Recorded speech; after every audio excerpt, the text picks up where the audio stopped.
নমস্কার বন্ধুরা, কেমন আছেন? আশা করব সবাই খুব ভালো আছেন, ভালো থাকবেন। আলু পটল ভাজা হয়ে গিয়েছে, চিংড়ি মাছ ছাড়ালাম, আর এখানে মশলা কষাচ্ছি।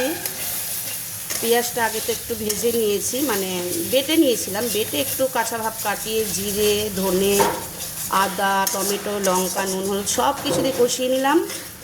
এবার যেটা করব, বললাম না একটা নতুন স্টাইলে রান্না শিখেছি। চিংড়িটা আমি ভাজি না এখন, এটা অ্যাকচুয়ালি আমি আমার দিদির ছেলের থেকে শিখেছি। মানে মশলা কষানোর মধ্যে কাঁচা চিংড়ি দিয়ে দিই। আমি লাউ চিংড়ির সাথেও করেছি, আপনারা দেখেছেন। আজকে আলু পটলের সাথেও ঠিক তাই করব আমি। ভালো লাগে জানেন তো, একটা আলাদা গন্ধ আসে চিংড়ির। কাঁচা চিংড়িগুলো দিয়ে দিচ্ছি, দিয়ে আমি একটু কষিয়ে নেবো ভালো করে। কষিয়ে তারপর আলু পটলটা দেবো।